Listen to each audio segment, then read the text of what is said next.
Good afternoon, people.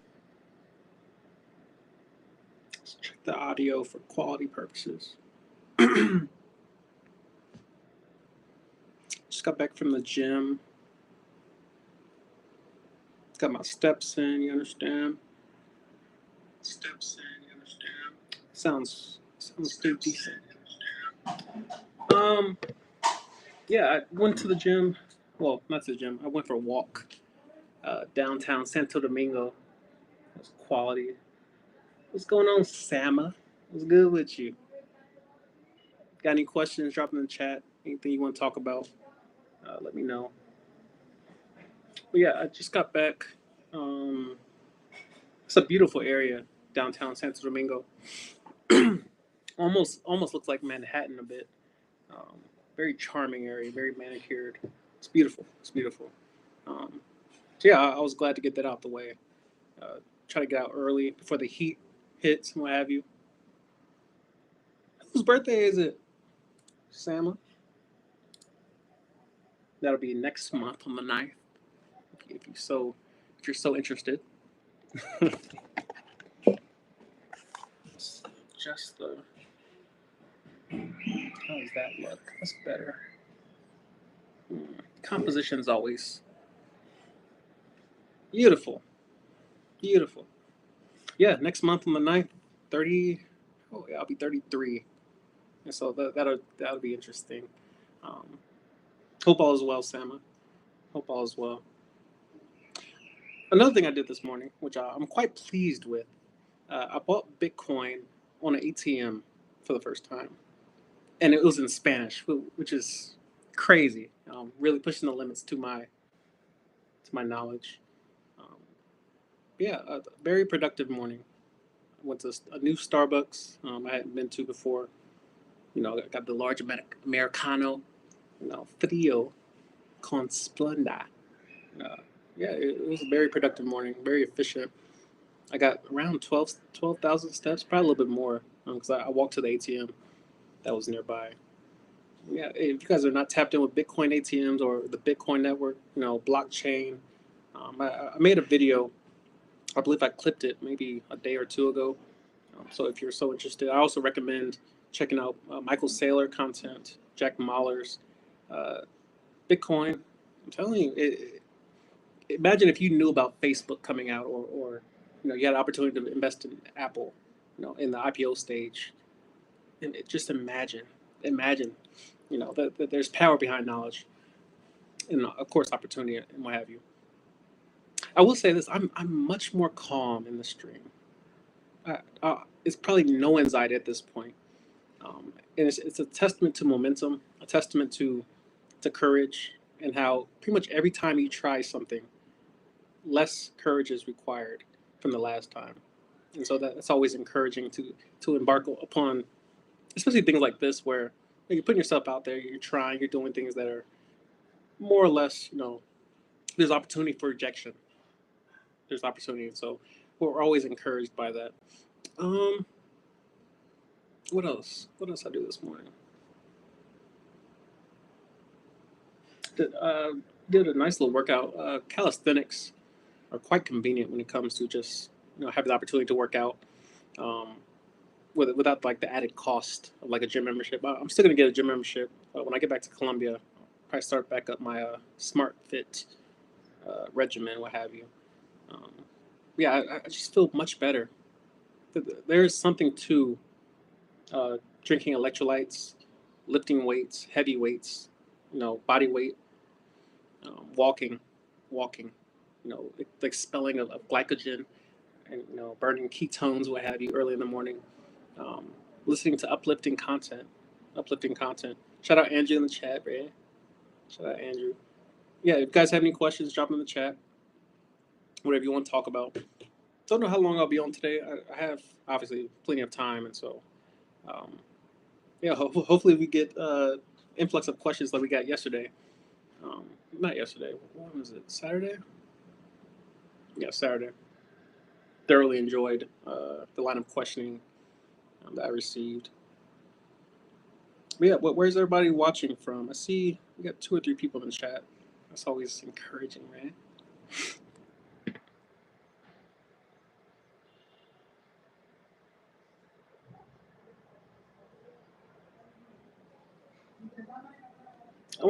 I do want to cover addiction real quick. Um, Something I've been struggling with as of late. About a month clean, give or take. Um, I never smoked weed until I left the Air Force for obvious reasons. I mean, yeah, and so at first experience, at first glance, it was amazing. It was like my favorite discovery of my 30s, um, of my adulthood, to be honest with you. And at my current place, I look back on it and I realized how much life I had been wasting. My own life, just the amount of waste and the amount of time and the amount of money that was invested into an addiction. Um, it's unfortunate. It's unfortunate. But for my current sober place, um, I still have a value for it. I still kind of miss it. The ability to think and imagine and kind of visualize and kind of disassociate from reality. It's one of the features of marijuana. Well, of course, I was smoking the cousin of marijuana, hemp, which is legal in certain states, what have you. Andrew says weed kills your actualization. I'm inclined to agree. Inclined to agree. Um, I would argue most people are addicted to something. Most people are addicted to something, from sugar to caffeine to the Pendjamins that most people carry in their purses and what have you. Um, I think we're all trying to escape on some level. We're all trying to escape on some level, and it's unfortunate that we get caught up. You saw I think on TikTok there was a huge thing about feel free. They were selling it in gas stations, over the counter, gas stations, man. And apparently it was on the equivalent addiction level of like opiates. People are going to rehab trying to get off the stuff, which is crazy because how do you sell that at a gas station? A small little blue bottle, and you see people just addicted. I'm like, how is this possible? What's going on, Maximilian Red? Live Q&A. If you got any questions, drop it in the chat. Anything you want to talk about, anything in the news, anything going on in your timelines, drop it in the chat, man. But yeah, addiction, um, it's a trap. It's a trap. And of course, most people would assume the opposite of addiction is just, I don't take anything, I don't do anything. Um, that doesn't like come through food or supplements, which is a very light term. And I'm not sure exactly that we have brain receptors, but we're not supposed to use them. Um, Kind of like Tylenol. Like, are we quitting those drugs too? Are prescriptions bad? A lot of people on Ozempic. You see, I don't know if it's Venus or Serena. One of those, one of the twin sisters is now like the spokesperson for Ozempic. Just the cutting of corners is becoming more and more accessible and more easy. More and more easy. Um, you see like the prevalence of sports betting. With the NFL season upon us. A lot of people already down. Season ain't even started yet. We losing money on preseason. Parlays and I'm like, all right, we got five. I cooked up 5 legs. You understand? You know, People trying to predict the playoffs. The AFC and NFC winners. You would notice that there are more and more traps being set all around us. More and more traps, and I I was victim to them as well. Not so much gambling. Gambling is probably the most destructive addiction that you could possibly have. Um, because it affects you, it affects people that are loaning you money, your friends that you're lying to, your family that you're lying to. You know, One thing you would notice with gamblers is that they always have an excess of hope and cash flow, which has been instructive to me in that I don't think money is the issue. Like, if you need money, money's everywhere. But it's the belief system behind it, because you will never see, like, as broke as gamblers are, they seem to always have money. They, the gambling never stops. I'm like, how are you gambling with no money? And like, they somehow find things to pawn around their house, um, borrowing money from strangers, borrowing money from friends and family. They always have cash. They always have cash. I'm like, if you can be in debt with gambling, imagine if you use that same amount of funds to buy assets. I mean, it's unfortunate. Maximilian asks, what would you say is a good monthly budget for living in Santo Domingo compared to Medellin for those looking to move? Um, you can get away with 2 grand a month, and Santo Domingo is the capital, and so obviously that there's smaller cities, further north or northwest. I spoke to a manager at a coffee shop, and he said, yeah, if you want to like get more of the indigenous or like the more authentic feel of the Dominican Republic, you want to go northwest, the opposite direction of Punta Cana, which is like the American paradise. That's where all the Americans, all the British, the Europeans, that's where they tend to drift towards. Um, and I'm not exactly against certain amenities that are designed for Americans, what have you, but it's just the cost that comes with it. The cost that comes with it. So you're able to live a pretty comparable life to living in America without blowing a bag. It's just the surrounding areas. Like this morning when I walked out to get my Uber and we drove around the corner, and on weekends you'll notice that there's just certain traditions. And I'm gonna answer every question for everyone joining. Drop any questions you have, any topics you want to talk about, and I will be answering all of them. You understand all of them. Um, but yeah, I hopped in Uber this morning. We was going to the park to just get a quick little workout in, and there was trash everywhere, everywhere.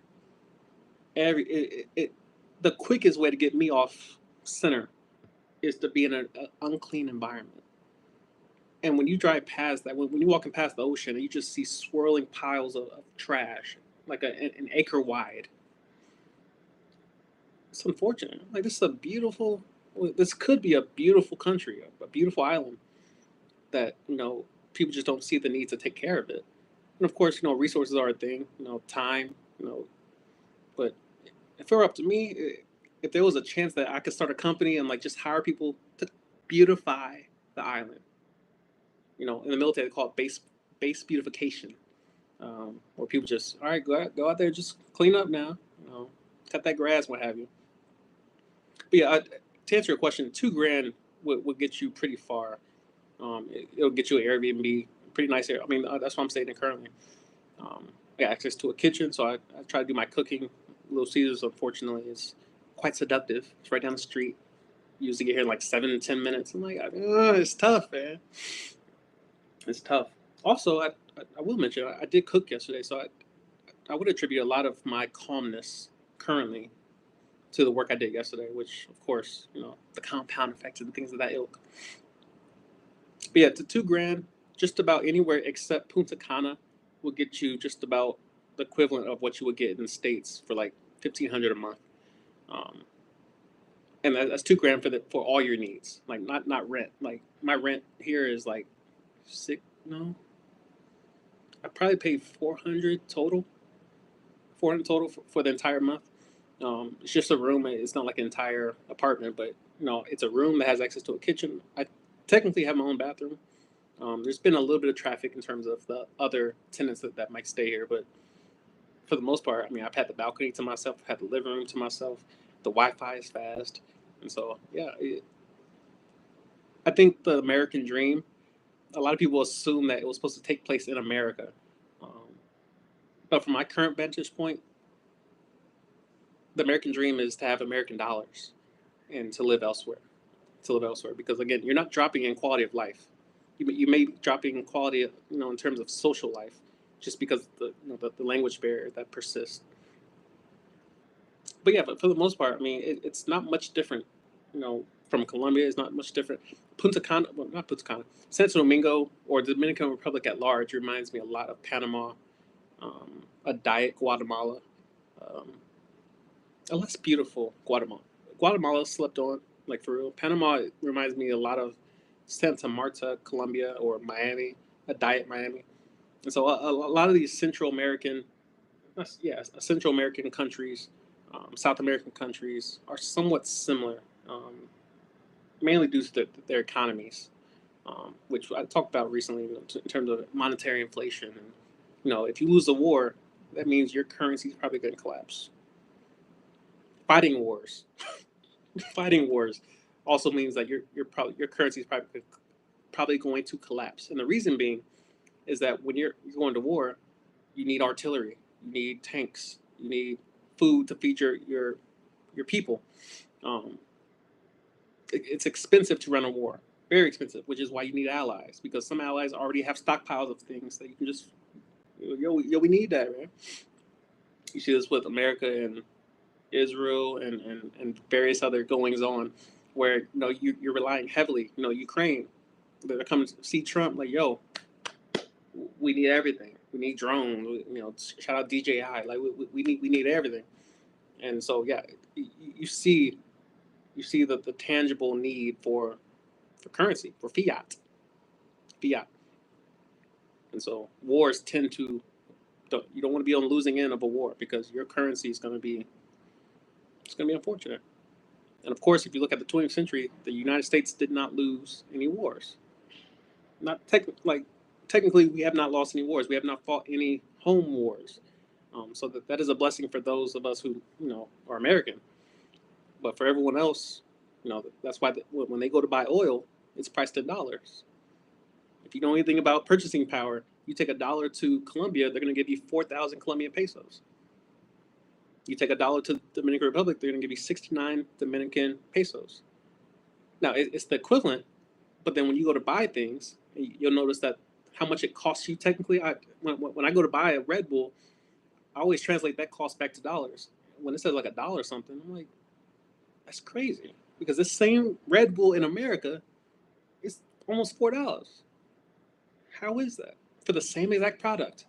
And of course, there's tariffs and there's a whole bunch that goes into finance. Finance is a measure of behavior by both the printers and the purchasers. So, yeah, $2,000 outside the U.S. will get you so far, you have no idea.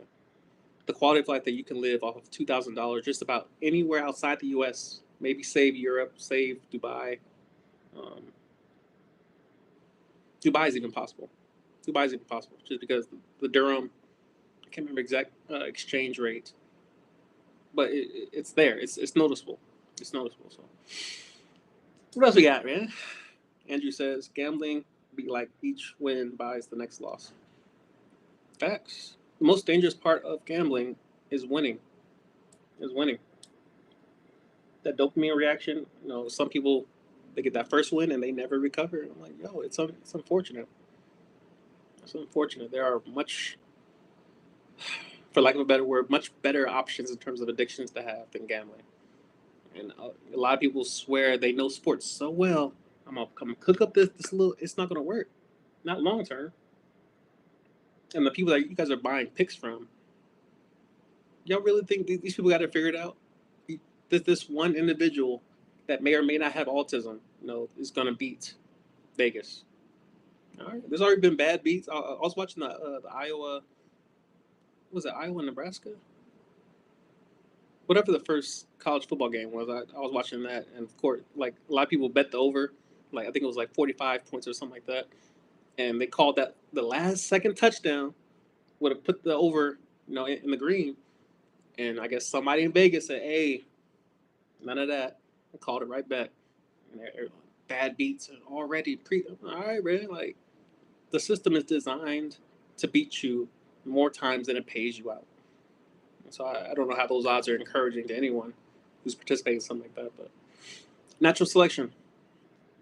You're seeing Burning Man currently going on. It's like my show comes on every same time every year. Yo, Burning Man's on, man. If it's not wind, it's rain. And the rain is much worse than the wind. But when they're combined, the wind comes first and it starts, and people are paying for this. People are flying in to watch a stick catch fire. Now, it's probably much more complex, spiritually in terms of, why they're actually out there and like what the actual purpose of Burning Man is. It's probably much more in line with idolatry. And of course, God is not pleased. You understand? God is not pleased with such goings on. But yeah, people are, you're able to visualize natural selection taking place in real time. You're seeing young men destroy their futures with pornography, with gambling addiction, with vapes. Like, again, I love me a good. I'm telling you, what flavor is it? Lemon mint Elf Bar. telling you. I remember it was the first flavor I ever bought, and it blew my mind. I'm like, yo, I can change my frequency. I can change my energy levels. Like it just speeds up your heart rate. But over time, you start noticing like, oh, this is cutting off my breathing. Like I have to drink water. I have to chase this vape with a ton of water, just so I can breathe normally. And then you quit them, and you notice I feel so much more calm not participating in vapes.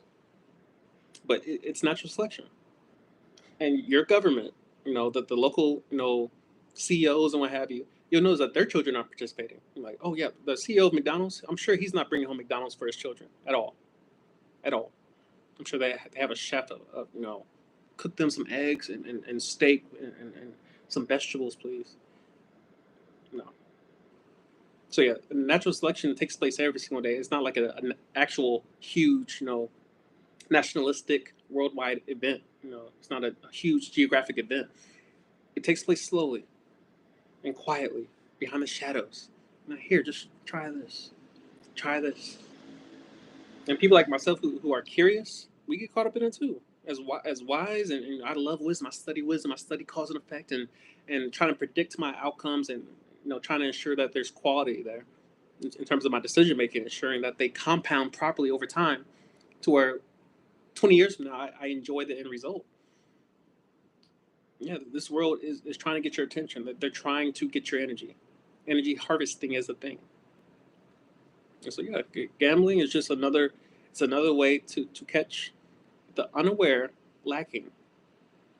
And yeah, well, whatever you make for the next couple years will just be funneled into somebody's parlay that misses by one leg again.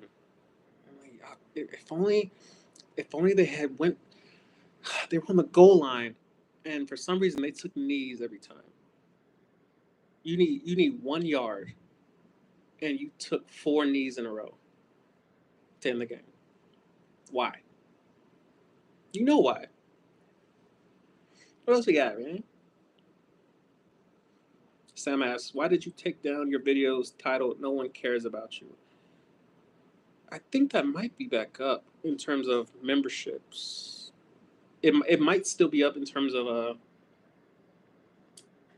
channel memberships, but ultimately, I went back and it wasn't very thorough in terms of like sussing out the quality of my own content. One of the harder things to do with YouTube is to grow and look back at your old content and just kind of don't touch it, because as I mature, a lot of my content is wrong. A lot of my content's wrong. A lot of my content is immature. It's lacking in nuance. It's lacking in experience. It's lacking in wisdom. Wisdom changes your level of excellence over time. Excellence being the highest quality you're currently capable of. And so as you grow in experience, as you grow in knowledge, and as you grow in wisdom, you realize that some of your old belief systems don't follow. They're wrong. I can't continue to believe this or preach it to other people knowing it's wrong. And so there are many exceptions to the fact that people do care about you, or people don't care about you, rather. Yeah, the one of the main exceptions is kindness. One of the main exceptions to that nobody cares about you is kindness. I'm like, well, if one person cares about you, the axiom is wrong. Now, of course, the spirit of that whole video and that axiom, no one cares about you, is referring more so, and it's encouraging you to really prioritize your decision making for yourself, to take all the pedalization, like, oh, good lord, taking people off the pedestal and saying, I need to make decisions for myself and for my family first. First, of course, other people's opinions matter, and there's value in those things, but they don't have to live with the consequences of your decision. You do. People constantly ask me, like, "What's the best jobs for the Air Force?" I'm like, no, right? Why would I answer that? You got to go to work for the next 6 years. And so I'll take a look to see where it's at, but it's most likely privated, or it's probably channel members only, which is, I believe I have it set at $1.99.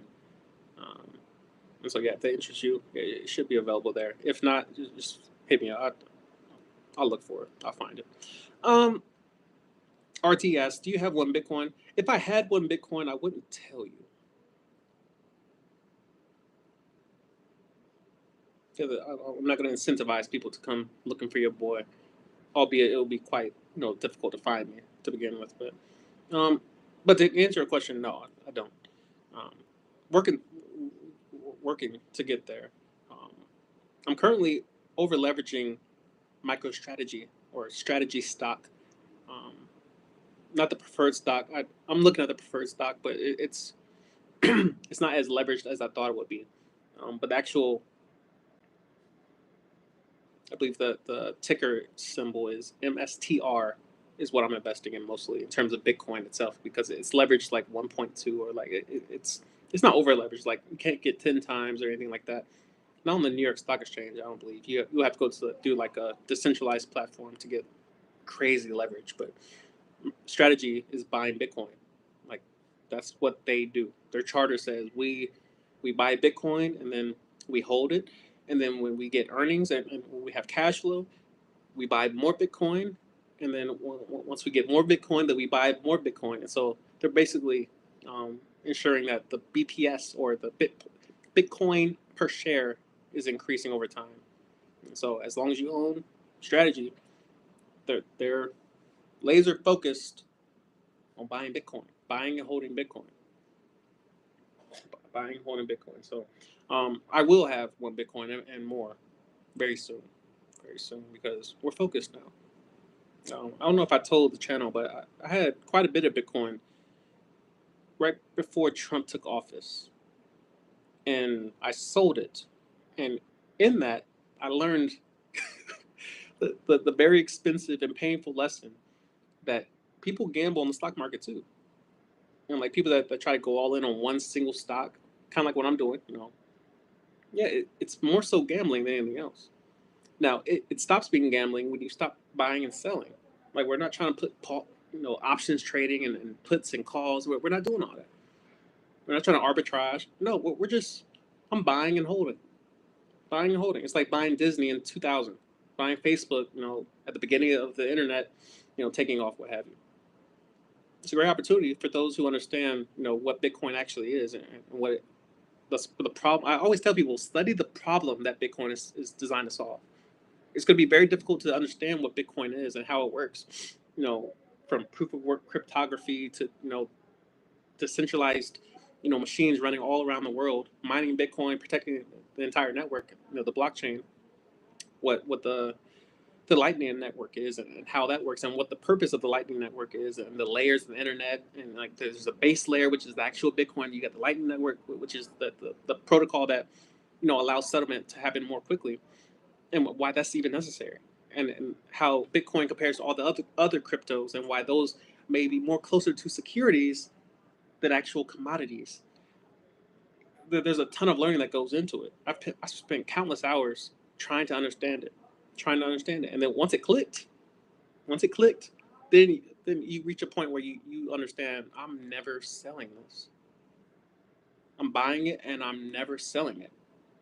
Never selling it. And so you switch from gambling to investing when you understand the time frame of which you're buying and holding this. It's for a lifetime because Bitcoin is scarce by design. 21 million Bitcoin will that's all. That's all.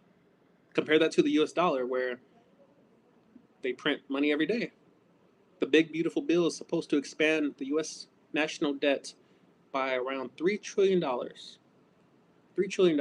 Let's just build upon the debt. They're printing more money. No matter who you put in office, Trump, Biden, Kamala, it don't matter. Vance next year or the next 4 or 5 years. It doesn't matter who's in office. They're going to print money. 1971, President Nixon, he's like, hey, why are we backing our currency with gold? For what? Who's going to stop us? We don't even know if we have gold reserves. Fort Knox. No one can go in there. We can't go in there and inspect the gold reserves. We just assume they're guarding something. We don't know what's in there. It could be empty for all we know. But that's the point of having a decentralized ledger, that reflects Bitcoin and everyone's different pots of money, is that everyone knows how much everyone got. You may not know exactly who owns that specific wallet, but you can't double spend.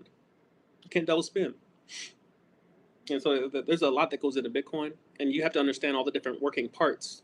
But before you can even get to Bitcoin, you have to understand the U.S. economy and what problem is trying to be solved by Bitcoin. Why is Bitcoin even designed in 2009 and released, given to the public as a gift by Satoshi? Why? For what? Why does it exist? And then you look at, well, there's different types of inflation. That they're going to try to tell you the CPI is like 2%, 3%, inflation. It's not true. That's why they tell you to ask your employer for a 2-3% raise every year to keep up with inflation. The inflation rate is more so closer probably to 12%. In terms of S&P 500. If you look at how quickly houses are inflating in value, that's inflation, monetary inflation. Monetary inflation is how often are they pushing that button to print more money out of thin air, mind you, thin air. That's your time and energy just being printed. I'm like, y'all go work 12 hours to get this currency. We're just gonna print it. We're just gonna print it. And then we're going to buy actual real life assets that people are building. People are in coal mines. People are in silver mines and coal mines. They're spending real time and effort and energy and sweat and glycogen and muscle mass. And we're just buying whatever they produce with it. That's crazy. That's theft. Inflation is theft. They're stealing your time and energy. And they're deflating it right in your face. And so Bitcoin it can't be inflated. It can't be printed more of. Once there's 21 million, there's only 450 a day that are being mined by GPUs all around the world. All around the world. The US government can't shut it down. China can't shut it down. China banned it, but they couldn't stop it. They couldn't stop it because it's not ran by anyone. It's decentralized, which is the whole point, is that no one can have control of this network. It just runs on its own by a protocol that was designed in 2009. So it's a beautiful architecture, beautiful technology, and it was just given away. It was just given away to the masses. And one of my major regrets, and you can't really blame yourself, but I'm like, it was 2009. Where was I in 2009? I was in high school. Yeah, but I probably would have lost it because I didn't have appreciation for it. A lot of people won't appreciate Bitcoin until they keep asking the question, why can't I afford to pay rent? Why can't I afford to feed my family? Why is my light bill out of pocket? Just going crazy. My water bill. And just think about how we have bills for all these things. Just about anything you touch, anything that you utilize, it's being sold to you. The only thing they can't seem to sell to you yet is air. I'm sure that's coming down the pipeline. What else we got? Andrew says the American is dream is watching the elites take over. I know it sounds cringe, but money and dopamine on TikTok has us asleep. I agree with most of that. Yeah. My issue with the elites and like the whole rhetoric concerning tax the elites are bad and all these things, is that it's quite easy to just prove that if I made you an elite today, or and not to point Andrew out, it's like people will change their mind if they had millions. Oh, you want to tax the rich, but you're not rich, so of course you would say that. You have incentive to say that. But if you became elite and if you became worth billions, if my Bitcoin, immediately became worth $1 billion, I'm like, would my opinions change on taxing the rich? And so it's a matter of perspective. And a lot of people just don't have empathy for people who are doing better than them. Better being relative. Can we measure better in terms of dollars? I'm not sure you can. I'm sure you can measure maybe courage or something like that. I'm sure there's a correlation there. But generally, yeah, I do agree with you that the amount of attention that TikTok is just pulling and extracting from people, even while at work. You see people losing their jobs. People that work at airports, it's sad, and you would think that people will prioritize. Like, all right, this is my only income currently. People are doing it not even monetized on YouTube or TikTok. I'm like, wisdom, people. Wisdom. And it's not lost on me that TikTok, the name implies a clock, and how, yeah, it's unfortunate. And low key, I would be a poster child for people who are addicted to. I love TikTok. It's my favorite form of entertainment. Not only is it free monetarily, it does cost you in time, but it's probably the easiest way to activate your own hormones in terms of pleasure hormones, serotonin, dopamine. It's just right in your hand. You can do it anywhere. Like people walk to the bathroom, just can't do it. Driving, can't put it down. It's highly addictive. People gotta make a choice. RTS, what other investments do you have besides crypto? I don't. So technically, MSTR, which is MicroStrategy or strategy, um, it's on the New York Stock Exchange. I'm waiting for them to get indoctrinated into the S&P 500, like Coinbase. They're pretty much like, if you look at the track record of MicroStrategy, they're outperforming Nvidia. Probably not currently, but definitely last year they outperformed Nvidia. I'm like, how are you outperforming Nvidia, and you're not selling GPUs to the entire world, like, with this whole AI craze? It's crazy. It's crazy. All they did was add Bitcoin to the balance sheet. Their treasury was losing value, just like Warren Buffett's treasury is losing value because the dollar is broken. It's deflating. It's already deflated, I believe, like 10% already this year. 10 more percent. It's already deflated more. That's crazy. Just think about the millions that Warren Buffett shepherds. The millions, hundreds of millions of dollars that is just sitting in his account. I'm like, what do I buy this? Where do I invest all this money that doesn't lose value? You're losing the shareholders' value by holding dollars. That's why when we see rappers flexing dollars, I cringe. I'm like, you're flexing fiat currency. I would love to see the day when the black community, my people, start flexing Bitcoin. It, just think about the waves that would send through governments around the world when they see black people owning a very scarce and desirable asset such as Bitcoin. We're asleep.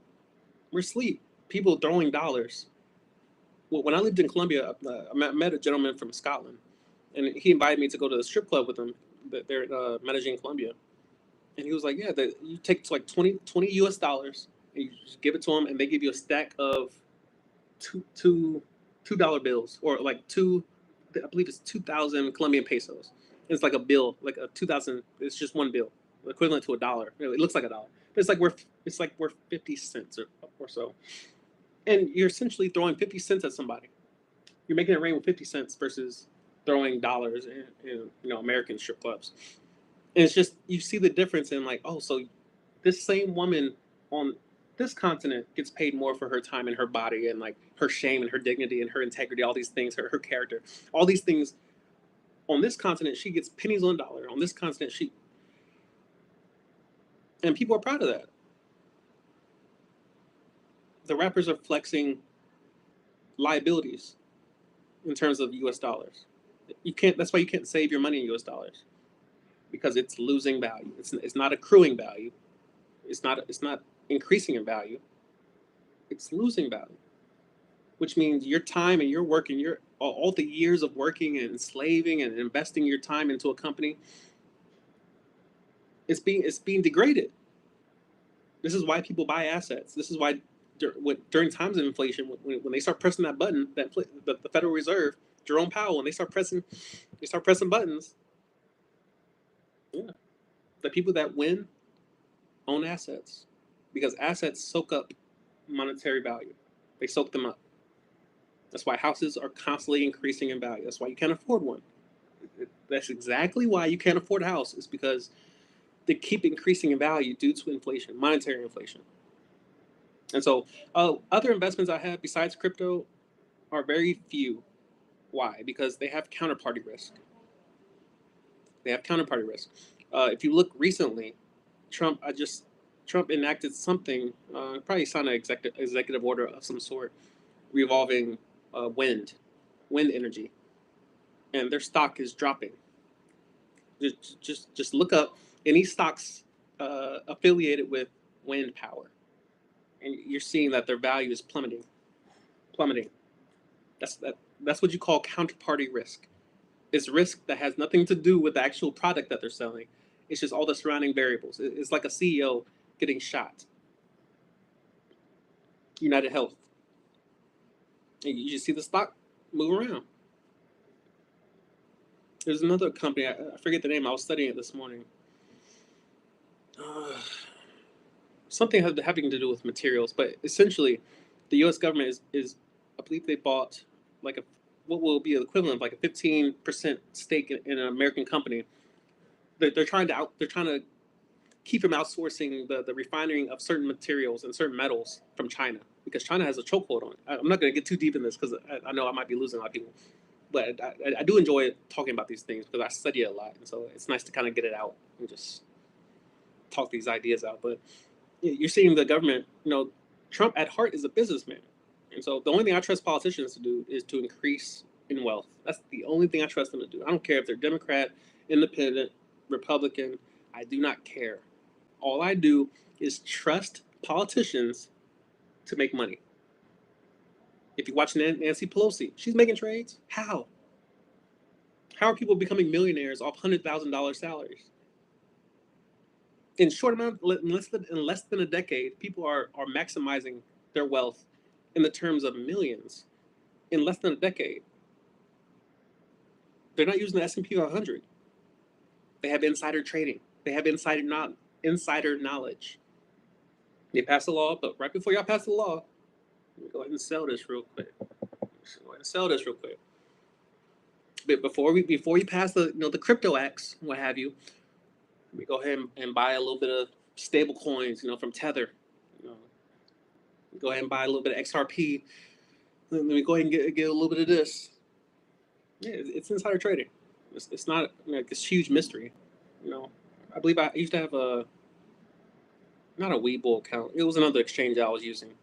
And they had a way that you can simply track all of Nancy Pelosi's trades and just copy them. You just throw $100 in, and the algorithm will track everything Nancy Pelosi does and just give you the same exact. I'm like, this is crazy. This is like we're trailing insider trading. It is legal somehow. And mind you, this is not just one person in Congress. This is a lot of people in Congress that have leverage on the market because they just know what's being passed before it's actually passed. Now, the question is, if I was in that position, what would I do? If I was the senator, if I was the congressman, and I knew something was coming down the pipeline, I'm like, all right, so the U.S. government's about to buy a stake in Intel. It's trading at around $20 a share, $25 a share. How do I? Let me go ahead and call some people. Hey, just go ahead and buy a little bit of this. Put a little of this in my portfolio. Let's go long Intel. You understand? Let's go long Intel. Of course, it's tough. What will you do when no one's watching? When no one can stop you? When no one has any power to police what you're doing? What decisions will you make? So yeah, I don't keep my investments secret. I'm not selling them. I'm not advising anyone. This is not investment advice. This is not investment advice. This is not investment advice. Study, seek understanding. Wisdom is the principal thing. Seek understanding. You don't want to buy Bitcoin. Now, if I were your position, I would buy Bitcoin and then go study, and then go study, and then go study. But yeah, if you're skeptical, you should be. That's good, because this is your time and energy that you're investing into something. And so, one thing Warren Buffett did get right, he said, you don't want to invest in something you don't want to know everything about. Everything about. These companies can go up in flames overnight.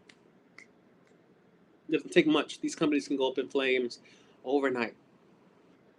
A legal company today could be receiving I can't believe the exact terminology, but when the SEC comes for you, bro, the Securities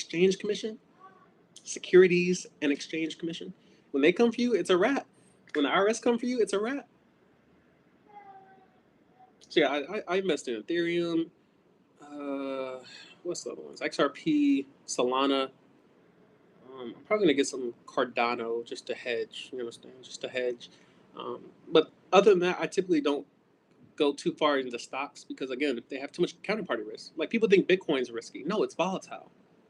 It's volatile. They're not the same things. Volatile is because it's a worldwide currency. Everyone has access to it 24/7.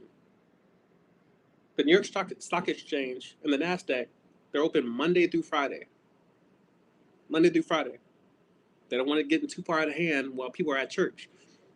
Bitcoin trades 24/7. 24/7. You can access Bitcoin. You can buy and sell Bitcoin every day of the week, anywhere in the world. All you need is an internet connection. That's it. And so, yeah, it goes up in value because somebody in Africa might be selling it, and somebody in Ireland might be buying it. Somebody in Australia is selling it. Somebody in the U.S. is buying it. And so it's different by design. It's a feature. It's a feature, not a bug. It's a feature. So yeah, Ethereum is interesting as well. Has the staking feature where you buy it, and then because they use the proof of stake uh, consensus. Saying these words for the first time, I think them often, but it's different when you go to say them. Consensus mechanism. That might be the best I can get it out. Yeah, but you buy Ethereum, and then you you leave it on platform essentially, and it's equivalent to a money market account essentially. And people that have the most Ethereum, I believe you need like 32 Ethereum, you can become a validator. There's a lot of lingo, I understand. So, but yeah, and I always ask myself, Ray, what new technologies are you unwilling to adopt? Because a lot of people are skeptical of AI for good reason. For good reason. If you don't know what Olama is, I have on this very laptop, I have my own AI, my own. It's not censored. It's not controlled by anyone. It's open source, which means you can have your own AI on your own laptop. This is an M1 MacBook Air. I have 8 gigs of RAM. DeepSeek, Llama from Facebook, DeepSeek's Chinese. What else? They're all over. Mistral. There are so many open source AI models that you can download to your own laptop and run locally. You don't need internet. I'm in the DR. If something popped off where all the internet went out and like there was no power and all I had was whatever battery I had left in my laptop, I have access to all the internet, all of it for free. It cost me nothing. I watched a couple YouTube videos. And I'm like, all right, Olama, how to install Olama on a MacBook Pro, and you'll get hundreds of videos that just populate, and all you gotta do is follow the instructions. Simple. GitHub, open source software. It's everywhere, and it's free. It's free. I don't have any coding background. I don't understand anything about coding outside of maybe a little bit of JavaScript. I self-taught, self-taught. And you'll realize, yeah, all you need to know is you need to have the knowledge. You don't have to have all the understanding and all the how-to and like how do I exactly do this step by step. You need courage to try, and you'll realize it's a lot easier than you thought. And I'm like, bro, there's so many software codes out there that are just free. A lot of people are experimenting with AI agents and like, all right, go here and do this, and like all you gotta do is type in regular English. Well, yeah, once you learn how to use these, I believe N8N is one of the softwares. N, the letter N, the number 8, and another N. It's an agent software where you can program automated functions on your own local, no internet needed laptop. I definitely need to upgrade my laptop because I just want more memory, more RAM to run these platforms. Because typically, if you want to run like the full models, you need like 64 gigs, 32 gigs of RAM. I only have 8. But yeah, there's smaller models that you can download that are quantized, that are compressed, if you will, to run locally on a small laptop, and they're free. They're free. They're free, and people are paying $20 a month. I'm like, all right, man. But imagine not knowing. Imagine not knowing, man. In tangent. In tangent. But yeah, I invest in quite a bit of things, um, mainly because I have nothing to lose. That's the benefit of a lot of us who came from military families or factory working families or retail jobs, what have you, is that we don't have anything to lose, and that's where kind of like the gambling element comes in. But no, it's investing because I'm not just picking at random by Polkadot, which is actual a real it's a real crypto. Um, it connects blockchains, by the way, connects blockchains, so they're able to communicate. Um, God, there's so much stuff that you guys have. I kind of missed going live. I ain't gonna lie. This is therapeutic getting all this out. But yeah, study. Take a fill your TikTok algorithms, fill your Instagram reels, fill your YouTube algorithms with things that you don't know about. So when the opportunity comes to invest, you'll know. You'll know. CNBC posts its content constantly, starting around 8 in the morning, 9 a.m. to about around 4 in the afternoon. It's just this CEO representing this company is coming on and talk about his product. This CEO from Coinbase is coming on and talk about their exchange and how they're globally impacted by the different laws and regulations and statutes, what have you. The information is free. They're not hiding it. They're not hiding it. It's just people don't understand. Like when they listen to a CNBC broadcast, they just hear words being thrown at and rhetoric. That's why you should be reading books. So when you hear certain terms, you can understand why they're using it that way. What does bearish mean versus bullish mean versus hawkish? And like again, their lingo it requires wisdom. It's the same exact reason Jesus spoke in parables, because you don't want to put your pearls before the swine. Why would I just give you a free gift for what? You wouldn't value it. You wouldn't value if I gave you a Bitcoin right now. You wouldn't know what to do with it. You wouldn't have a wallet most likely to house the Bitcoin. You wouldn't know how to secure it properly.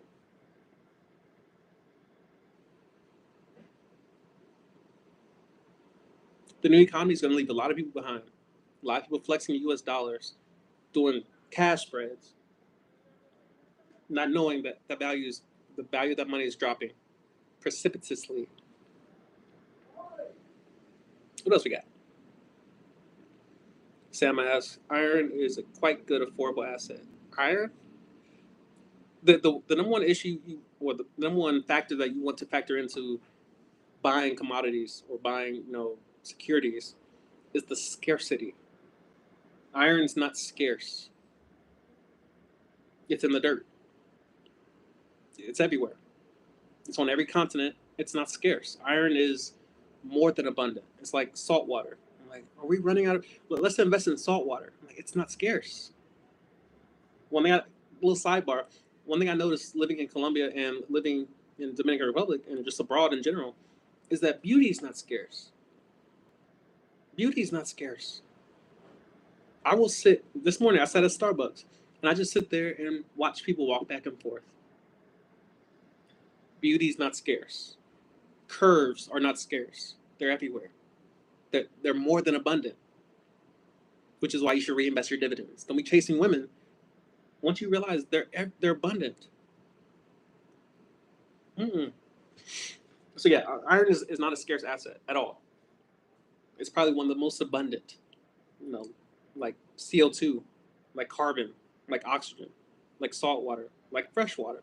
Fresh water, not so much, depending on your local area. But if you live around the Great Lakes, fresh water is not scarce.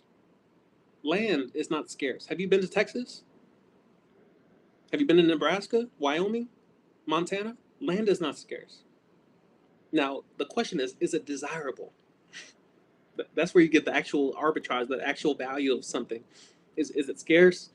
Is it desirable in terms of somebody will want to buy it from me? Somebody smarter than me, somebody richer than me. Would they ever buy this from me? Like, for example, if you owned land in Manhattan, just an acre parking lot, the price of that is worth millions. Why? Because it's scarce. The land, there's not a ton of space in Manhattan. And it's desirable because the location is prime. It's surrounded by skyscrapers. People need to park. People need space. That's why apartments are so tiny, because it's scarce. That's why they have to build straight up. The land under the skyscrapers is valuable because it's granite. It doesn't move. You can build as high as you want on granite endlessly. So you want to invest in things that are scarce. Stocks are not scarce. You know, these companies can issue millions of stocks, and then when those run out, they can issue more stock. Then they can buy back their stock. And the question is, why do they buy back their stock? Because they want to make it more scarce, and therefore it increases in value. Moving on. My mom's in the chat. It was good. Question: upon learning you become a millionaire, what are your top 3 things you would do with it? That's a good question. If I be, well, technically I'm a millionaire. Technically.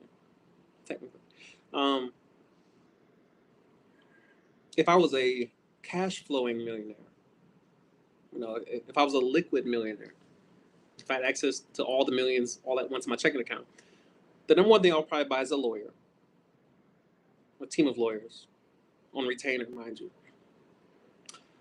lawyers, and I would probably just send them on suing sprees. Go sue,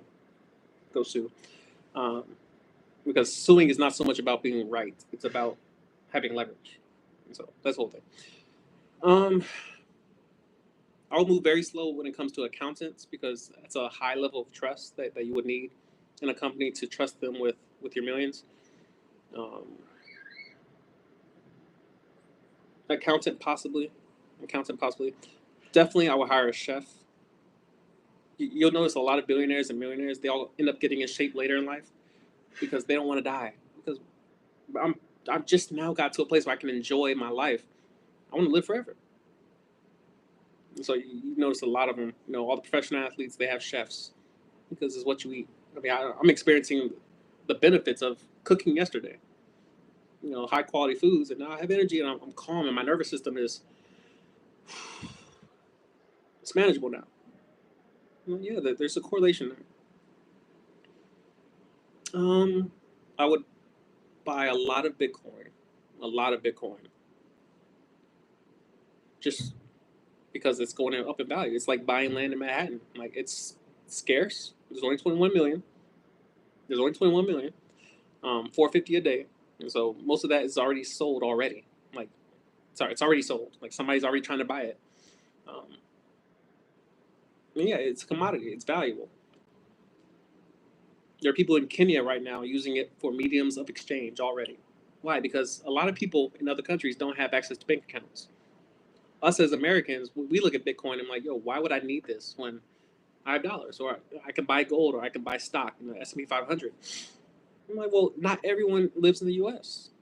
Not everyone has access to U.S. dollars. Not everyone has a bank account.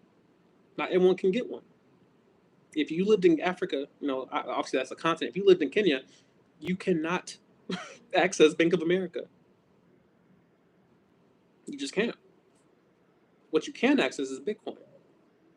Someone in Kenya can send Bitcoin to someone in the U.S. or someone in Asia, China, Russia, Ukraine. There's no one can control it. That's why it exists. Is that the banks are the mediums, and you have to go through a bank you got to go through Western Union. You have to go through all these different credit, agencies to send money across borders. Not with Bitcoin, not with any other cryptocurrency. That's the point of decentralization, DeFi, decentralized finance. That's the point of that. And so yeah, I would definitely hire a team of lawyers. I'll buy a lot of Bitcoin, and what would I buy? Ooh, I would probably hire an engineer. Probably several engineers, maybe a computer engineer, mechanical engineer, chemical engineer, a bunch of engineers, and put them to work. I got a ton of ideas for stuff that I just don't know how to build. I'm like, yo, do this.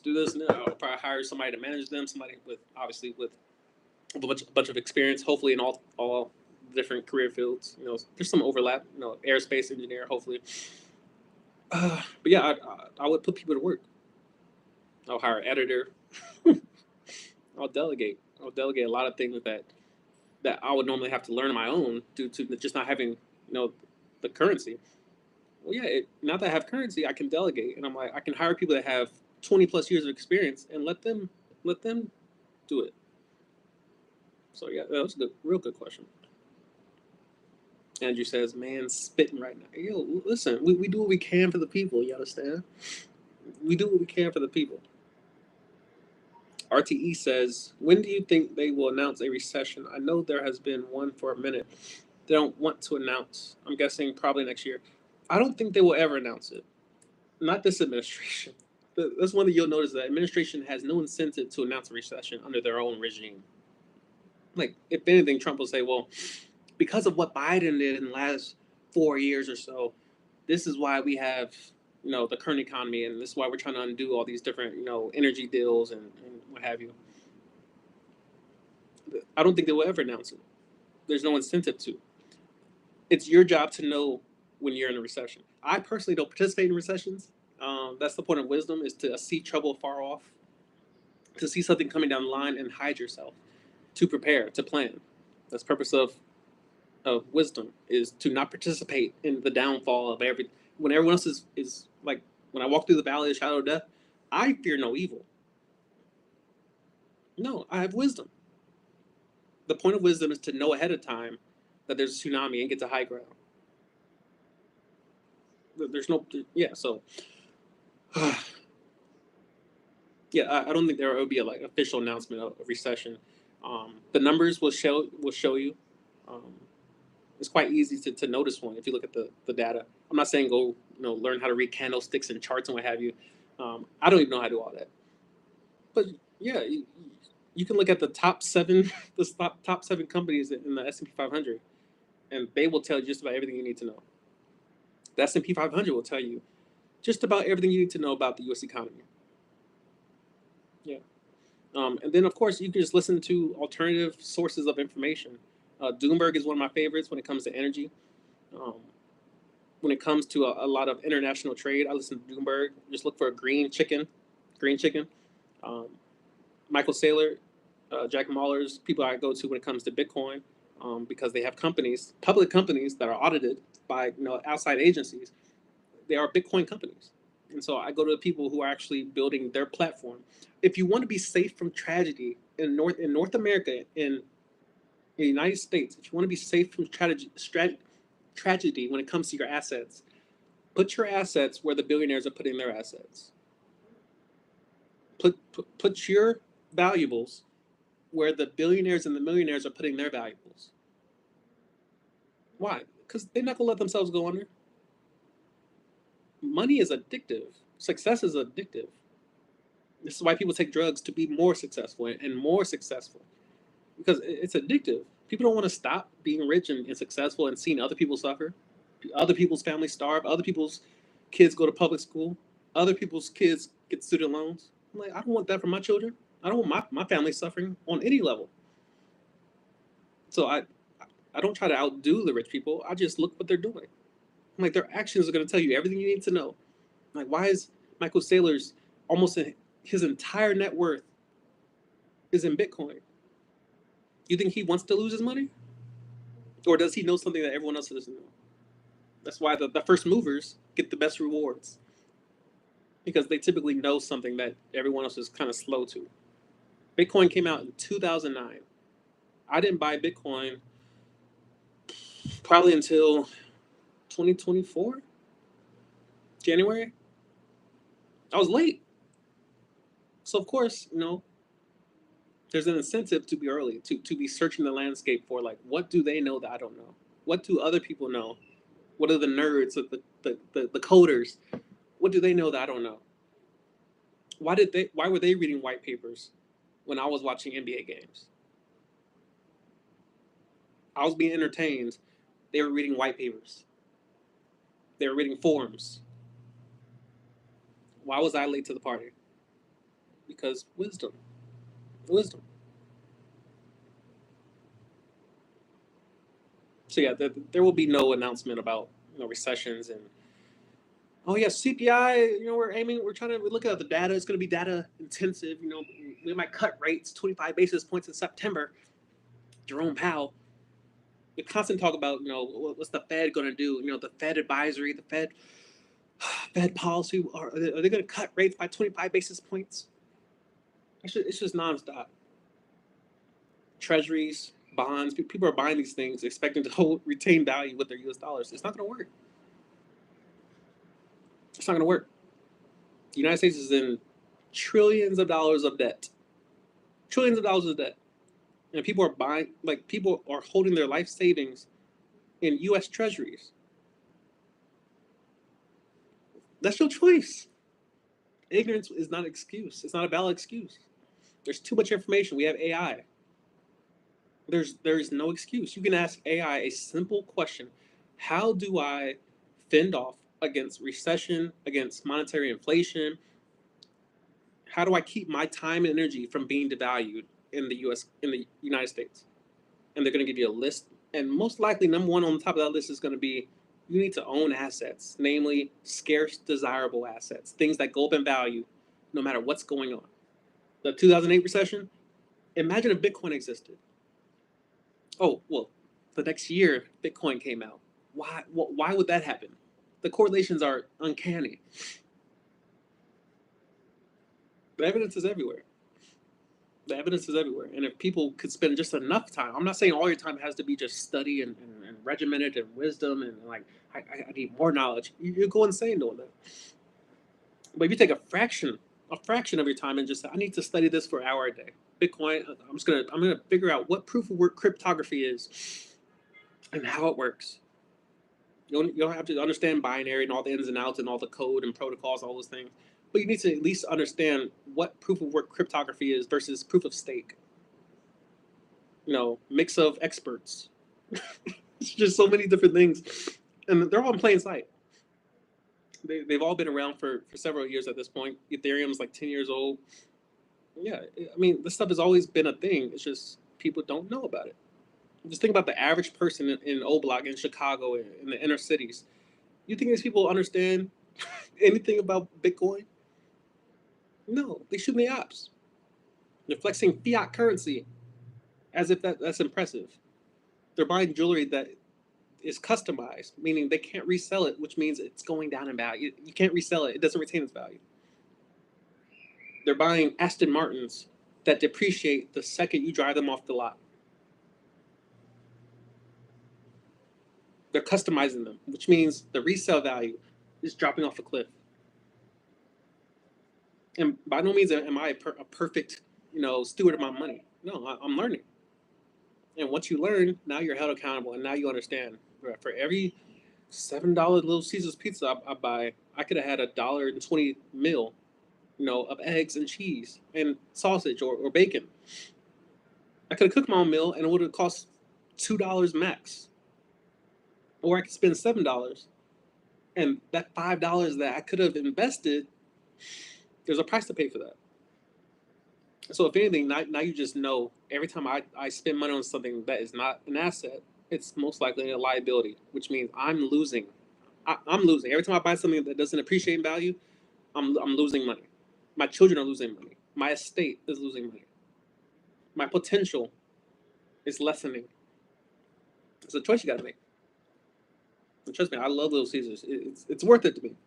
It's worth it, at least for now. Mystery Man says the goat has returned. That's almost blasphemous, you understand. But I appreciate you. Appreciate you. Mystery Man says, are you more pro-capitalism or socialism?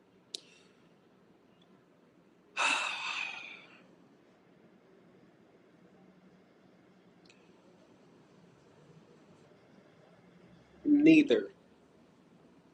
Neither. I appreciate things about both. I'm probably what you would call a Bitcoin maximalist. Because the main issue with capitalism and socialism is the underlying fiat currency that it's the same thing.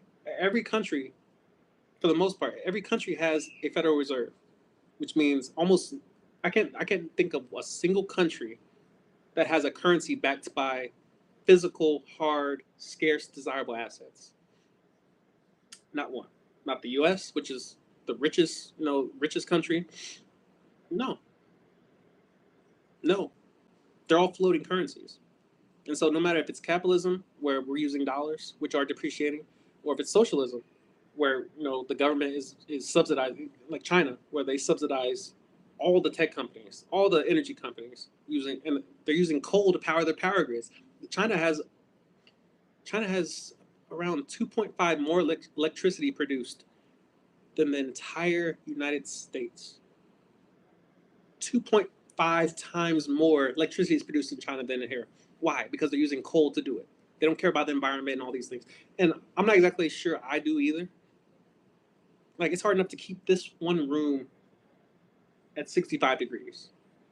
That's just 65 degrees. Just keep it 17 degrees Celsius. I want it cold in my room. As soon as I open my door, it drops. Or it creases, rather. But we're trying to control the temperature of the entire planet. It's not going to work. Plant more trees, maybe. Maybe that'll offset it. But no. And honestly, people don't care either because people want the air conditioning. I'm sure Europeans would love to just hit a switch and control how they feel. I'm sure the people out in the middle of the desert at Burning Man would love to just press a button and control the temperature of their space. They cost energy. Like, did you care about the animals and the trees? Do you know trees, they need CO2? So just plant more trees. Like, it's built into their design to consume CO2. Hydrocarbons, if you will. Yeah, so I don't worry about the environment like that. I don't believe in littering. I don't like trash everywhere. I don't like seeing people just throw trash on the ground. I don't like seeing plastic and things that don't degrade and decompose just being thrown everywhere. No, I don't enjoy that at all. But if you ask me, all right, they get to throw trash in the ground and you get air conditioning, or the entire world is pristine and you got to sweat. I'm not sleeping in that. I'm not sleeping in that. So, yeah, I don't believe in socialism or capitalism as a end all be all. Um, I believe in Bitcoin. Fix the money. I don't believe in any system that uses fiat currency. And trust me, I've benefited from a capitalist environment. I'm using a device that was created using capitalism. I have two iPhones. Both were created with capitalism. So I'm not here to preach down either, because China produces everything. China produces everything that we use in America. Everything was made in China. They have a chokehold on just about every supply chain in the world. Any metals that are dug up out of the ground, where are they refined? In China. Almost entirely. All the chips that go into mouses, that go into cell phones, that go into remotes, there's a CPU in all of those. It could be an ARM chip. It could be there's a CPU. Where are these CPUs made, mind you? Almost entirely in Taiwan. TSMC is the ticker symbol if you're interested in investing in that. But they have a monopoly. This is why China hasn't invaded Taiwan. Yeah, all chips would cease. But yeah, if you just think about how both sides are offering good to the populace in their own ways. So I can't in good faith say that China is bad for having a socialist government when we are benefiting from what they're doing. Now, so I'm sure someone's suffering under it. Yeah, someone's suffering everywhere. The poor you will have with you always. There's poor people everywhere. Why? Because your decisions and the decisions of your parents and decisions of your grandparents. Yeah, there's consequences. But to say capitalism is bad when I'm talking to you on an Apple device that was made in America under capitalism, both can't be true. What I do believe in is Bitcoin and the integrity of my time and energy being inflated in value. Yeah, I want that. I don't want my time and energy when I try to save my money, when I try to invest my money, to degrade over time, because I can't go undo my work. Like, I gave them my work already. I gave them my work already. I want return on investment on my time and energy that I gave to a company. The only way to do that properly is to own assets, scarce, desirable assets.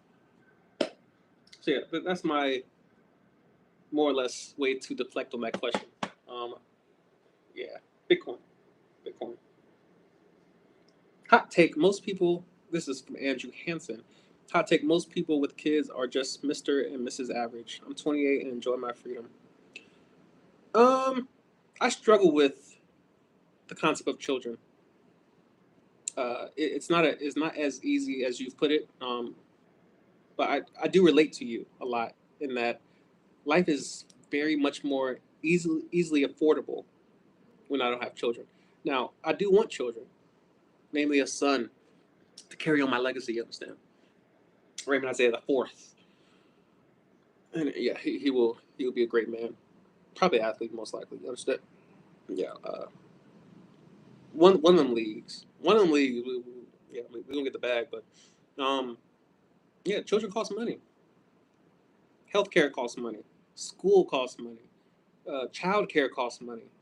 Stay-at-home moms are got to sacrifice. Stay-at-home dads got to sacrifice time and career opportunities and inflation and experience. Student loans, you know, kids want to go to different colleges and all these things. I'm like, no, you should go to the military. I don't want to go to the military. Like, I can't control my child after a certain age. I'm not going to debt. Like, hey, you want student loans? Good luck, man. The Air Force will pay you to go to school, or you can go get student loans. That's your choice. But yeah, children are different. They're different. The question I always ask is like, all right, so if you want to be rich, your school teacher makes 30 grand a year, not adjusted for inflation. Your school teacher is broke. There are college professors in San Francisco living in their cars. Look it up. Like you just San Francisco a professor. She lives in her car. She can't afford rent in San Francisco, and she's a college professor. Her student loans are whooping ass, belt to ass on student loans, and y'all expect these poor people to teach your children how to become rich. So now you got to pay for private school so you can actually get the actual education that they've been hiding from you when you don't go to private school. You go to public school, they're going to teach you about evolution and how cows came on land or whales came on land or cows went in the water. We don't know which came first. We still haven't figured out chicken or egg, alligator or egg, male or female. We don't know which one came first, but that's what they're going to teach you in public school. They're going to teach you that the world is just spinning. The world is round and spherical when all of us can see with our own two eyes that the earth is flat. It's flat. Believe what you want. There are consequences to belief. And I care deeply about who is teaching anyone from my lineage. Oh my goodness. I'll most likely homeschool my children, most likely. Um, we're gonna study wisdom. We will be studying wisdom. We will be studying the markets. We will be studying microstrategy in the business, portfolios and what have you. Like, yeah, MicroStrategy was the first company to hold Bitcoin on the balance sheet. We're going to study that. We're going to study the losing companies, the companies that went out of business, the ones that went bankrupt. We're going to study cause and effect. We're going to study quantum mechanics.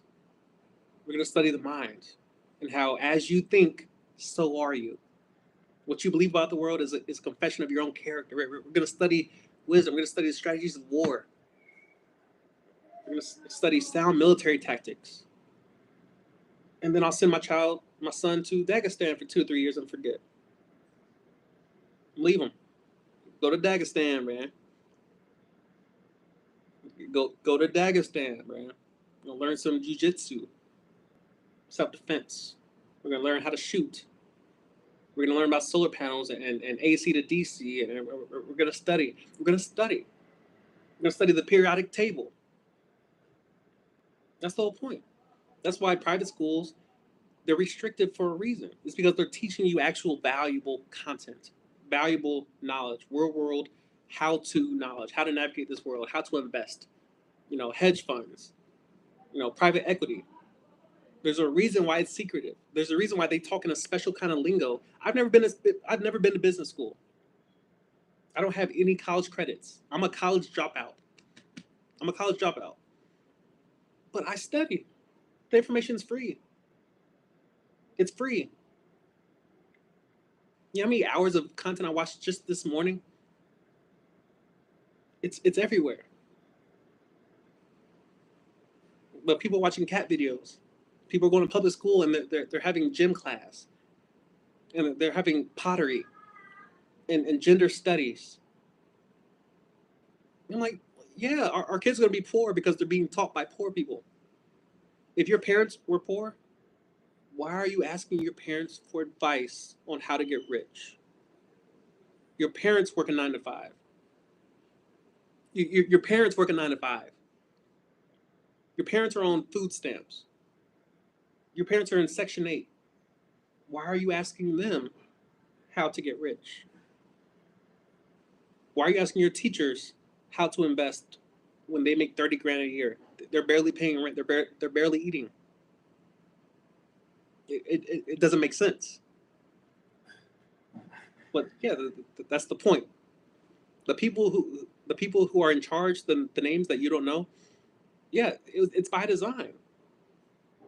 Like if we can get poor people to teach the kids their own belief systems, then we'll just get more workers. We'll get more Amazon workers, more McDonald's workers, more Chick-fil-A workers, more bowling alley workers, more skating rink workers, more factory workers. 12s, 16s. Yeah, we need y'all working.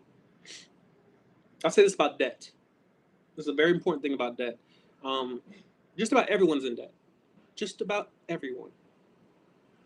The rich are in debt, but they call it equity. They call it assets.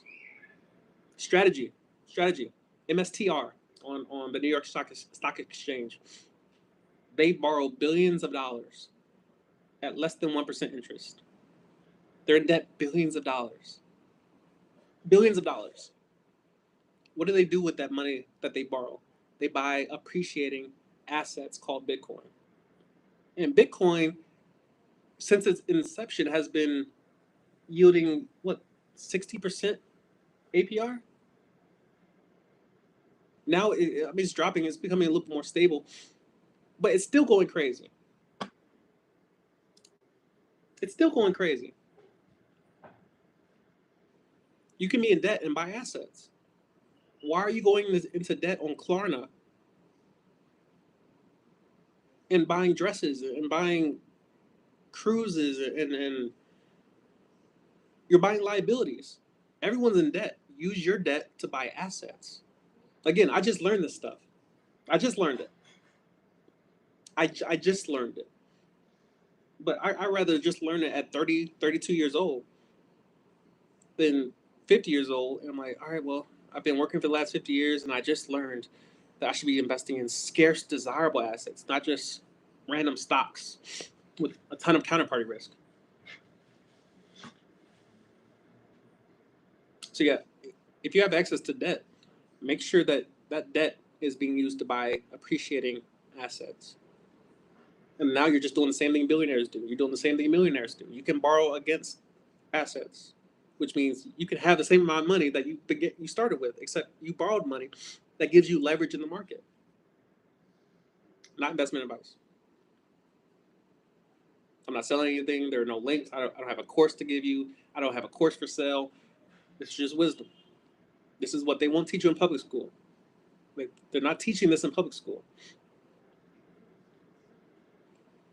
What else we got?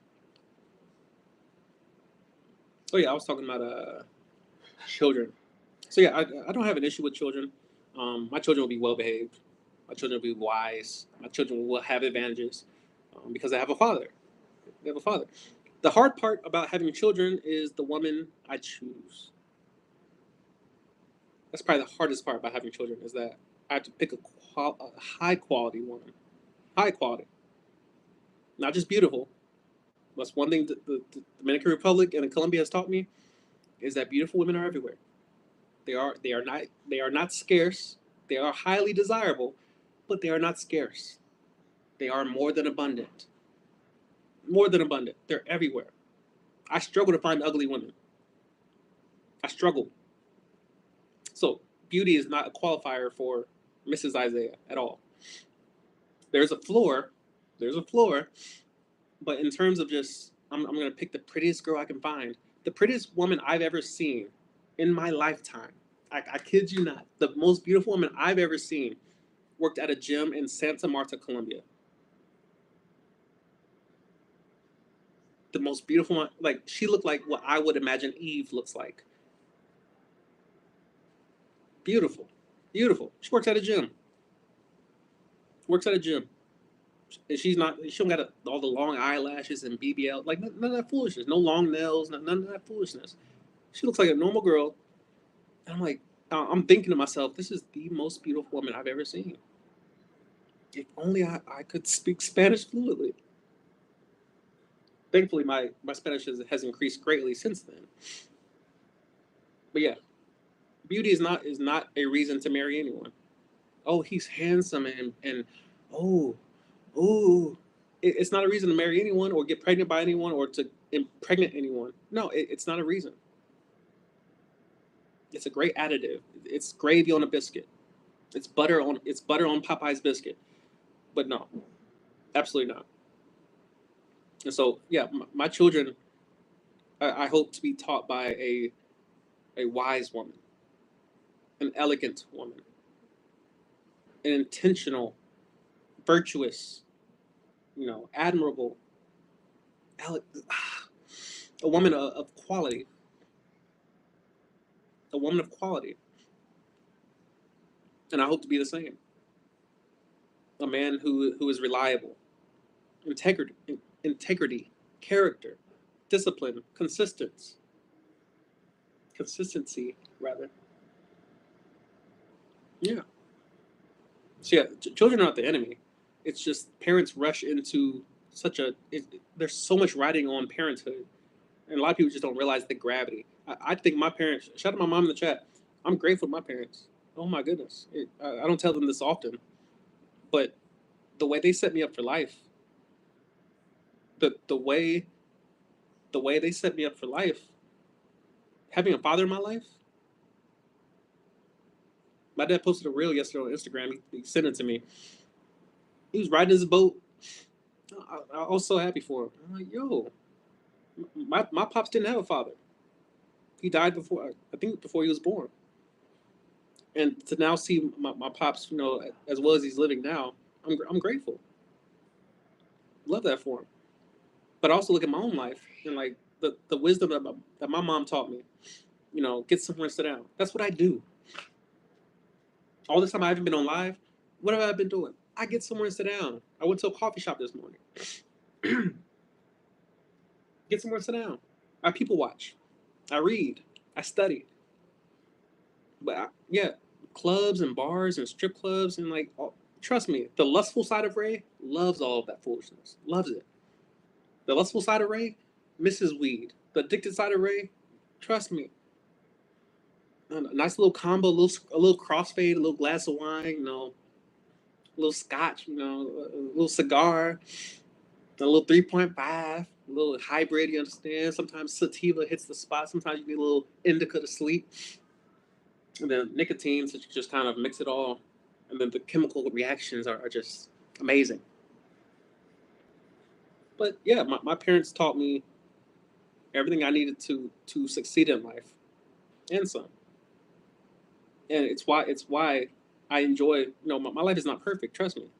I still have a ton of improvement to pursue in terms of relationships, in terms of discipline, in terms of consistency, in terms of financial literacy. I'm still learning. There's some things they couldn't teach me because they didn't know. They still don't know. I still got to convince my dad to study Bitcoin. I still got to talk to my mom, study Bitcoin. So study Bitcoin so you can tell your nieces and nephews about Bitcoin as they become older and maturing. So you can teach them about Bitcoin. So you can give them Bitcoin. You can gift them Bitcoin. You can set them up a wallet. Yeah, the parents got to know first. So yeah, parenthood. I put a lot of gravity and a lot of emphasis on being very slow to enter that.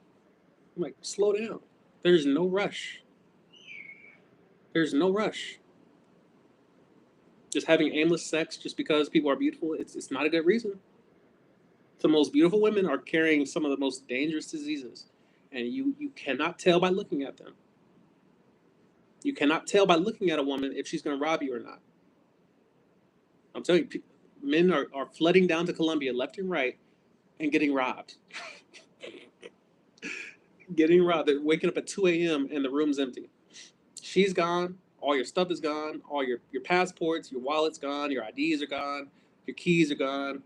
Your cell phone, your laptop, your clothes are gone. They took your shoes. They took your watch, credit cards. They clean you out because you needed 15 minutes of pleasure. I'm not against pleasure. I love pleasure. But yeah, too much pleasure, it destroys you because it misguides you. It's not that pleasure is wrong, it's that the pursuit of pleasure, the pursuit of pleasure. I've noticed that the more I delay pleasure, the more I delay gratification, the more pleasure I get in the future. I kind of like that equation. It works out better. It works out better. Mystery Man says, thoughts on philosophy of Karl Marx. What does he represent? Let me look it up real quick. I've heard the name thrown around a lot. Probably too much. But most people just don't understand, including myself, what he's known for. So this says, what was Karl Marx known for? This is just Google. I don't know if we can trust Google or not. We'll just go with it. Whatever. Karl Marx was a philosopher and economist known for his critiques of capitalism, the development of Marxism, and advocating for a classless society.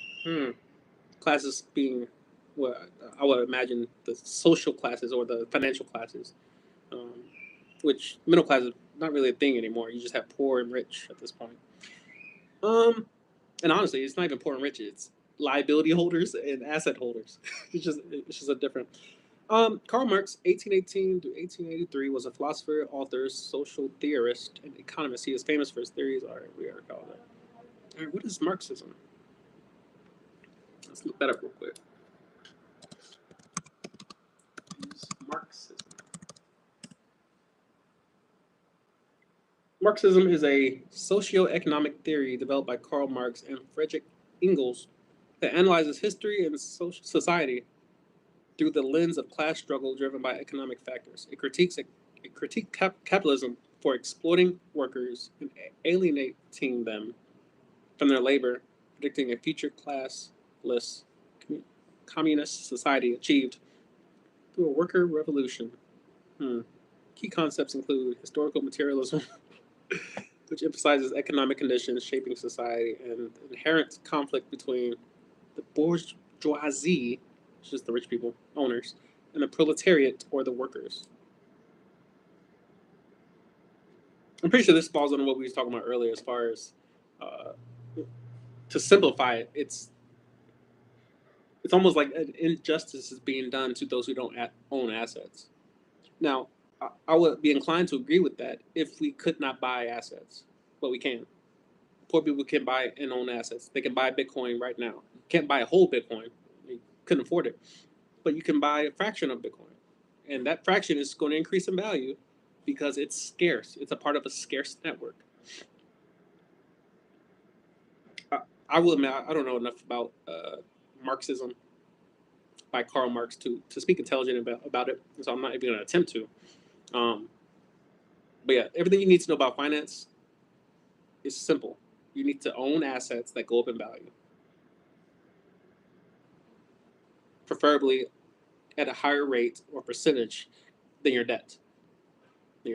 Strategy, when they borrow billions of dollars to buy Bitcoin, it's at less than 1% interest, less than 1%. And so yeah, when Bitcoin goes up 30% in 1 year, it's all profit. It's all profit. And it's not like they're borrowing on margin. No, they're borrowing the money outright, flat rate. And so yeah, focus less on there'll be a lot of propaganda going back and forth as far as, oh no, capitalism is the right way, or socialism is the right way, Marxism, we need to tax the rich, we need a universal basic income. No, you need to fix the money. You need to fix the money. Under Bitcoin, if Bitcoin was the medium of exchange for the entire world, everything gets cheaper over time. It's hard to picture that because we've all grown up in a world where everything gets more expensive over time. Yeah, but in a free market, the foundation should be deflation. Deflation in a free market.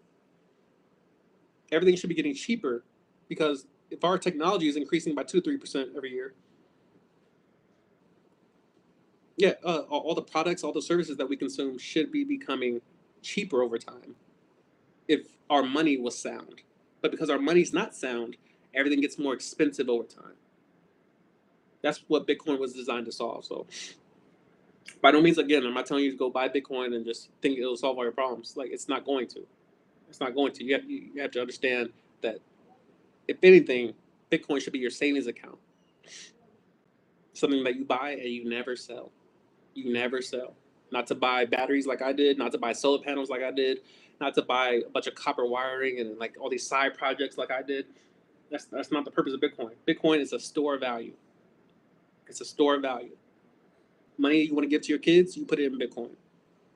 College funds that you want to pay for later, assuming that you would need the money for college funds, what have you, you store it in Bitcoin and it increases in value. So, yeah. Shout out Tanya in the chat, man. So, yeah, Tanya has been quite generous as of late. Um, yeah, Tanya is honestly a perfect example of why we need cryptocurrency. She lives in a country where it's at war, and they don't exactly interface well with United States banks or United States platforms, what have you. There's a lot of friction when it comes to donating money or sitting memberships. Yeah, this is exactly why cryptocurrency exists. This is why stable coins are coming into fruition and kind of taking over a lot of different markets. Is because it's quick and it can go over borders. It can go over borders without a ton of friction, and like instead of 4 days of shipping something, it'll be a couple hours. Couple hours. And so, yeah, I always ask myself, what new technologies have I yet to adopt because of whatever reason? And so, but again, Tanya is one of my greatest supporters on this channel. And it's always encouraging. It's always encouraging. I don't care if it's a gift membership or, just the words of encouragement or just seeing the name pop up. People just leaving comments. People that ask me questions. Again, this is just a live Q&A. So if I didn't have any questions, I would just be sitting here rambling about God knows what. And so I'm grateful to everyone, whether you donate, whether you ask questions, whether you just say what's good in the chat. I'm grateful. I'm grateful. So, yeah, we'll end it there. We'll end it there. This is quite a bit of Bitcoin content in this stream, but I had to get it out of my system, and it's one thing that I don't mind talking about. Um, oh, wait. So I see Gail at night received a gift membership. Ren Waski received a gift membership. I'm really God sent received a gift membership. Sheldon Riley, yo Sheldon, bro, what was the questions at, man? Sheldon was the goat of the last stream I did. Definitely grateful to Brett. AG received a gift membership. For those of you who don't know, if you ever see Tanya or anyone else, donate gifts to the channel, these are free memberships that you can access because she bought them. And so she donated 50 gift memberships. That each one is like $1.99. And so if you want access to all the rest of the content, all my OG content, my old vlogs, all of my Air Force content, that's where all that is available. And she so generously donated out of the kindness of her heart, as she's done before. It just got refunded. Again, so much friction when it comes to certain countries and like just the laws and the regulations. It's crazy. It's crazy. But of course, there's a difference in currencies, and YouTube also tries to account for like, is this a scam? Is this legitimate? And that's just the current state of our world. But as you will notice, and the more you study, and the more you look into crypto, I'm not saying buy all cryptocurrencies, and by no means am I saying that all cryptocurrencies are the equivalent to Bitcoin. Bitcoin is a commodity. Bitcoin is a commodity. Just about everything else can be labeled as a security. because there's actual counterparty risk associated. There's a team. There's a initial coin offering, ICO. And so yeah, the difference between a commodity and security is a big difference. It's a big difference. And that's not a mistake you want to make. And then, of course, you don't want to just be buying cryptocurrencies just because they're available. Dogecoin is a joke. Like it was a literal joke. Like, I'm not even trying to attack it. It was launched as a joke, and of course it has value. It's protected by proof of work cryptography, just like Bitcoin is. But you want to invest in the winners. You want to invest in the winners. There are other GPU companies that sell GPUs just like Nvidia does, but GPU you want to buy from the best. So instead of buying AMD, you would want to buy from Nvidia. Instead of buying from Intel, you would want to buy from Nvidia because they're the best. They're the first mover. They get the most investment, which means they have the best R&D, the research and development teams and what have you, and the best engineers typically. So yeah, you want to invest typically in the first movers, the winners. And if you look at the market cap of Bitcoin compared to the other ones, I believe it's like a two or $3 trillion market. Is it trillion? Yeah, it's either $2 or $3 trillion market cap, something like that. Yeah, invest in the winners. You don't want second place; you want the first place, and Bitcoin is that. At least in my unprofessional opinion, it's not investment advice. And we'll end with Tanya's last comment. Very interesting topic about Bitcoin. I saw many young people became millionaires because they invested early on. That's how the market flips typically. Is that the new generations, they don't have a lot of hang-ups mentally. There's not a ton of barbed wire when it comes to new technologies. They just hop on it. They don't consider their digital footprint. They don't care about they telling their business. They don't care about the consequences. They just over leverage and something new comes out, they just jump on it. That's why all the young people are on TikTok and all the old people are still on Facebook. It's because older people don't move as quickly. They're very slow to adopt new technologies. They're very slow. They're critical. They're skeptical. They're like, I don't trust that. I trust my BlackBerry with buttons on it. That iPhone is too much. I was that person that had a BlackBerry Curve until the iPhone 4 came out because I was slow to adopt it. I'm like, I like my buttons. If something goes wrong with my phone, I like my buttons to be present. And then once I experienced the smartphone, I'm like, yo, why did I have a BlackBerry for so long? And then a lot of people with iPhones are now starting to wake up to the fact that, yeah, Androids are just so much better. So much better. You have way more options in terms of design. They're optimized. They have way more RAM. They're quicker. They're more responsive. They're faster. They're brighter. The screens are brighter. They have folding phones now. Trifolds. Like, it's crazy. iPhones, I have two iPhones and a MacBook because they all talk to each other. Integrated complexity. I enjoy the ecosystem of Apple because it's cohesive, it's predictable, it works. But trust me, that Galaxy Fold 3 calling my name a little bit. You understand? It's calling me. But yeah, old people are typically the last people to adopt new technologies, and it's why they're usually last to benefit from new technologies when the S curve begins. The S curve of adoption is when the first movers, the first 10%, buy Bitcoin at $1. You're like, this is interesting. I'll just buy $5 worth of Bitcoin, and then they become a billionaire out of nowhere. I'm like, well, yeah, they were at the ground floor. That's the whole point of being early, is that you have knowledge that other people don't have. Insider trading is the earliest knowledge you can have. That's why it's illegal. It's like you're not supposed to be acting on knowledge that no one else has access to. You knew from the founder, hey, when we launched the IPO, buy at 25. Just go ahead and buy at 25. That's what a rug pull is.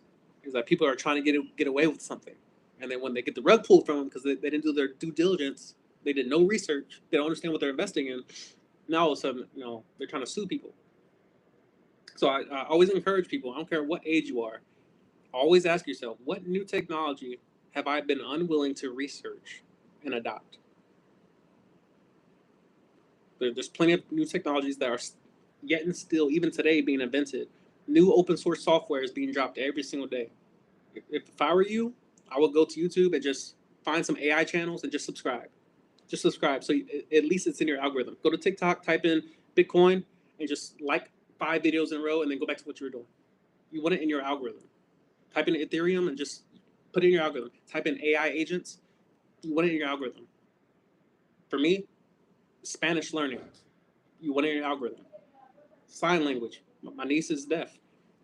I need it in my algorithm. So at least passively, every 110 swipes, I get sign language. What was it? Thank you. Thank you. See, I'm fluent in multiple languages. We'll end it there. I do appreciate everybody for watching. People coming through. Thank you for everyone who asked a question. Um, very encouraging. Thank you. Thank you. Tanya says, one last question. Tanya says, are there any other cryptocurrencies that are as good as Bitcoin? No. No. Um, what you will notice when you start studying the different cryptocurrencies is that there are categories. Um, Bitcoin falls in the category of gold, a store of value. You buy gold not because you're trying to buy a candy bar or you're trying to send money across borders. You buy gold because you know gold retains its value. It's useful today.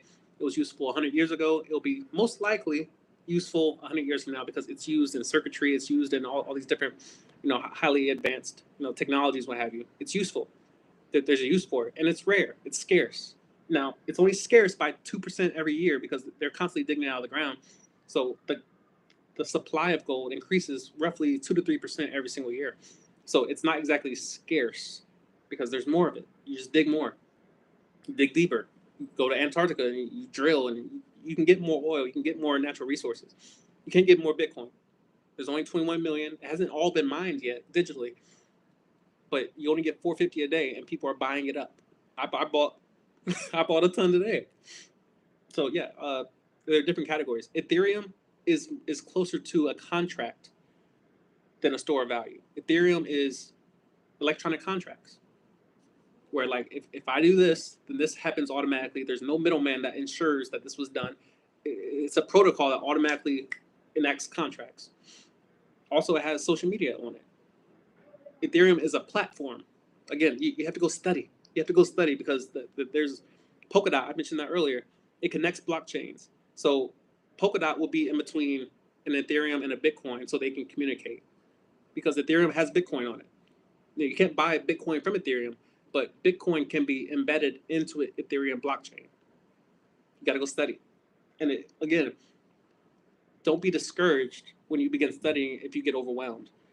The point of hydration is to be consistent. You drink water over time. You don't drink 2 gallons of water in one sitting and expect to be hydrated. You will drown. You also dilute all your electrolytes. The whole point of hydration is to be consistent with hydration, not intensive with hydration. So when it comes to studying, you want to be consistent with studying. Just a video a day. What? Look up, search.